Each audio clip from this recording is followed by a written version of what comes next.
ආයුබෝවන් කොහොමද ඉතින් ඔයාලට? Welcome back to my YouTube channel.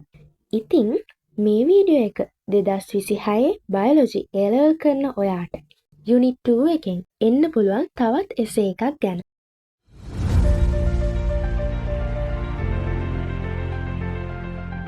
මුලින්ම අපි බලමු අන්වීක්ෂවල ප්‍රධාන ආකාර දෙක මොකක්ද කියලා. ආලෝක අන්වීක්ෂ හා ඉලෙක්ට්‍රෝන අන්වීක්ෂ. ආලෝක අන්වීක්ෂයේ නැවත කොටස් දෙකයි. තනි විශාලක කාචය හා සංයුක්ත ආලෝක අන්වීක්ෂය. ඉලෙක්ට්‍රෝන අන්වීක්ෂයත් ආකාර දෙකයි. සම්ප්‍රේෂණ ඉලෙක්ට්‍රෝන අන්වීක්ෂය TEM හා පරිලෝකන ඉලෙක්ට්‍රෝන අන්වීක්ෂය SEM කියලා ඉලෙක්ට්‍රෝන අන්වීක්ෂ වර්ග දෙකයි. මේ තියෙන්නේ ආලෝක අන්වීක්ෂ වර්ග දෙක.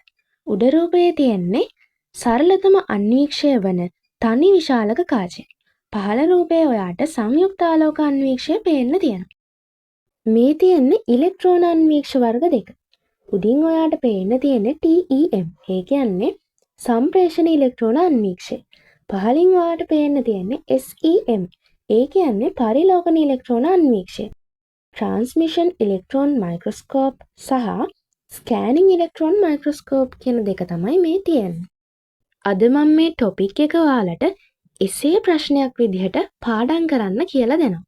අපි එහෙනම් බලමු ආලෝක අන්වීක්ෂය හා ඉලෙක්ට්‍රෝන අන්වීක්ෂය අතර ඇති වෙනස්කම් පහදන්න කියන එසේ එක ලියන්න. කලින් වීඩියෝ එක වගේම මේ එසේ එකත් මම මේන් ටොපික්ස් යටතේ ගේනවා. මේ මේන් ටොපික්ස් ටික දැන් අපි වෙන වෙනම බලමු. පළවෙනියටම විභේදන බලය. යම් වස්තුවක ප්‍රතිබිම්බයේ ප්‍රමාණය එම වස්තුවේ සත්‍ය ප්‍රමාණයට දක්වන අනුපාතය තමයි විභේදන බලය කියන්නේ. එය නිදර්ශකයේ පැහැදිලි බව පිළිබඳ මිනුමක්. මේ විභේදනය මත අන්වීක්ෂයක විශාලනය සීමා වෙනවා. විභේදන බලය තරංගායාමයට ප්‍රතිලෝමව සමානුපාතිකයි. ආලෝකයේ තරංගායාමයේ මගින් ආලෝක අන්වීක්ෂයේ විභේදන බලය මත සීමාවක් පනවා ඇත.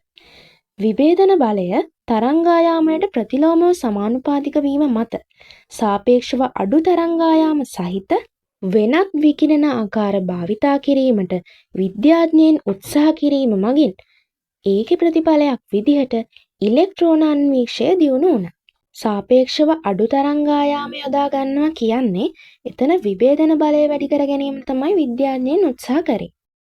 ආලෝක අන්වීක්ෂයේ විභේදන බලය 0.2 මයික්‍රෝමීටර් 10^6 මීටර්. ඉලෙක්ට්‍රෝන අන්වීක්ෂයේ විභේදන බලය 2 නැනෝමීටර් 10^9 මීටර්. ඒ කියන්නේ යම්කිසි වස්තුවක් නිරීක්ෂණය කරද්දී ආලෝක අන්වීක්ෂයෙන් ඒක 0.2 මයික්‍රෝමීටර් දක්වා පමණයි නිරීක්ෂණය කරගන්න පුළුවන් වෙන්නේ. හැබැයි ඉලෙක්ට්‍රෝන අන්වීක්ෂයෙන් ඒක 2 නැනෝමීටර් ඉහළ අගයක් දක්වා නිරීක්ෂණය කරගන්න පුළුවන්. දැන් අපි බලමු විශාලන බලය. විශාලන බලය කියන්නේ යම් වස්තුවක ප්‍රතිබිම්බයේ ප්‍රමාණය එම වස්තුවේ සත්‍ය ප්‍රමාණයට දරන අනුපාතයයි. ආලෝක අන්වීක්ෂයේ විශාලනය වස්තුවේ සත්‍ය ප්‍රමාණය වගේ 1000 ගුණයක්. ඉලෙක්ට්‍රෝන අන්වීක්ෂයේ විශාලනය ලක්ෂ 5 වාරයක්. ඒ කියන්නේ වස්තුව ලක්ෂ 5 වාරයක් විශාලනය කළ තමයි ප්‍රතිබිම්බය වාට ලබා දෙන්නේ. මේ අනුව සාපේක්ෂ විශාල විභේදන බලයක් හා විශාලන බලයක් ඉලෙක්ට්‍රෝන අන්වීක්ෂයට ඇති හේයින් ආලෝක අන්වීක්ෂය මගින් අනාවරණය කර ගැනීමට නොහැකි වූ බොහෝ ඉන්ද්‍රිකා හා අනෙක් උපසෛලීය ව්‍යුහ ඉලෙක්ට්‍රෝන අන්වීක්ෂය මගින් අනාවරණය කර ඇත. දැන් අපි බලමු මේ අන්වීක්ෂ වර්ග දෙකේ ක්‍රියාවලිය කෙටියෙන්. ආලෝක අන්වීක්ෂයේදී දෘශ්‍ය ආලෝකය නිදර්ශකය තුළින් ගමන් කළ පසු වීදුරු කාච තුළින් ගමන් කරන අතරම එවිට කාච මගින් වර්තනය කර නිදර්ශකයේ විශාලනය කරන ලද ප්‍රතිබිම්බයක් ඇස වෙත යොමු කරයි. මේක මම කියද්දී ඔයාලා පහළ රූපේ පහළ ඉඳන් බලන්න. පහළ කාචයට තමයි දෘශ්‍ය ආලෝකය එන්නේ. එතනින් නිදර්ශකය තුළට ආලෝකය යොමු කරනවා. ඊට පස්සේ නිදර්ශකය හරහා උඩින් තියනවනේ දැන් වීදුරු කාච. එතන තියෙන අවනෙත් කාච. අවනෙත් කාච වලින් ඉස්සෙල්ලාම වර්ධනය කරලා විශාලනය කරගන්නවා. ඊට පස්සේ දෙවනියට උපනෙත් කාචයට වස්තුවක් කරගෙන ඒකෙන් තවත් විශාලිත ප්‍රතිබිම්බයක් හදලා තමයි ඇස වෙත යොමු කරන්නේ.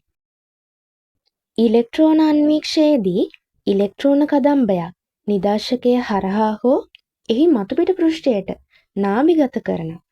ඊට පස්සේ විශාලිත ප්‍රතිබිම්බයක් ලබා ගන්න. එය පියවි නිරීක්ෂණය කළ නොහැක. නිරීක්ෂණය සඳහා ඉලෙක්ට්‍රෝන අන්වීක්ෂය ඡායාරූප භාවිතා කරනවා. පහත රූපයේ දැක්වෙන්නේ ඉලෙක්ට්‍රෝන අන්වීක්ෂයක්. ඒ අනුව ආලෝක අන්වීක්ෂයේදී ආලෝක කිරණ නාභිගත කිරීමට වීදුරු කාච භාවිතා කරන අතර ඉලෙක්ට්‍රෝන අන්වීක්ෂයේදී ඉලෙක්ට්‍රෝන කදම්බය නාභිගත කිරීමට ප්‍රබල විද්‍යුත් චුම්බක භාවිතා කරයි. දැන් අපි බලමු ඉලෙක්ට්‍රෝන අන්වීක්ෂ වර්ග දෙක ගැන. සම්ප්‍රේෂණ ඉලෙක්ට්‍රෝන අන්වීක්ෂය. මෙහිදී නිදර්ශකයේ ලෙස යම් ද්‍රව්‍යයක විශේෂයෙන් සකස් කරගත් තුනී කඩක් තමයි උපයෝගී කරගන්නේ. එය වර්ණ ගන්වන්නේ අනෙක් ප්‍රදේශවලට වඩා සමහර ශෛලීය ව්‍යුහවලට වැඩියෙන් සම්බන්ධ වන බැරලෝහ මගින්. නිදර්ශකයේ තුලින් ඉලෙක්ට්‍රෝන කදම්බයක් ගමන් කරවා එම ගමන් කළ ඉලෙක්ට්‍රෝන රටාව, ඒ කියන්නේ ප්‍රතිබිම්බය, තිරයක් මත ප්‍රදර්ශනය කරගන්න එක තමයි මේකෙදි වෙන්නේ. මෙහිදී නිදර්ශකයේ තුලින් ගමන් කරන ඉලෙක්ට්‍රෝන වැඩි ප්‍රමාණයක් ව්‍යුහ ඝනව වර්ණ ගැන්වී ඇති ප්‍රදේශවල තමයි ප්‍රදර්ශනය වෙන්නේ. ඉතින් මේ සම්ප්‍රේෂණ ඉලෙක්ට්‍රෝන අන්වීක්ෂය TEM ශෛලයේ අභ්‍යන්තර ව්‍යුහ අධ්‍යයනය සඳහා වඩාත් සුදුසුයි. ඒ සඳහා තමයි භාවිතා කරන්නේ. දැන් අපි බලමු SEM පරිලෝකන ඉලෙක්ට්‍රෝන අන්වීක්ෂය. මෙහිදී නිදර්ශකයේ මතුපිට පෘෂ්ඨයට සිහින් ඉලෙක්ට්‍රෝන කදම්බයක් එනවා. හැබැයි නිදර්ශකයේ මතුපිට පෘෂ්ඨය මගින් එය පරාවර්තනය කරලා නැවත යවනවා. නිරීක්ෂණයට පෙර නිදර්ශකයේ වැඩි වශයෙන් රත්රන් ආලේප කරනවා. මේ නිදර්ශකය මත පතිත වන ඉලෙක්ට්‍රෝන වලින් වැඩි ප්‍රමාණයක් විසිර යනවා. ඉතිරි ඉලෙක්ට්‍රෝන ටික අවශෝෂණය වෙනවා. නිදර්ශකයේ මගින් අවශෝෂණය කරගන්නවා.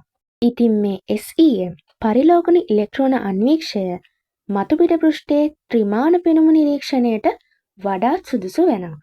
අපි දැන් යමු අන්තිම ටොපික් එකට.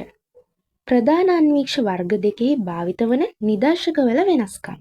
ආලෝක අන්වීක්ෂය හා ඉලෙක්ට්‍රෝන අන්වීක්ෂයේ නිදර්ශකවල වෙනස්කම් තමයි මෙතනදී කතා කරන්නේ.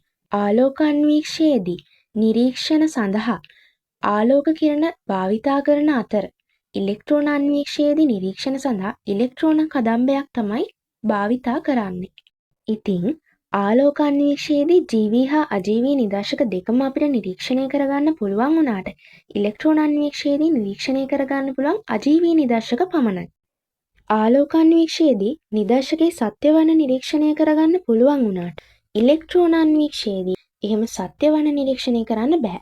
මොකද අපි කලින් කතා කරා වගේ ඒ වගේ අපි වර්ණ ආලේප කරා. ස්වභාවික වර්ණයේ හින්දා නිරීක්ෂණය කරගන්න බෑ අපිට. ආලෝක අන්වීක්ෂයේදී නිදර්ශකයේ ඩයි වර්ග වලින් තමයි වර්ණ ගන්වන්නේ.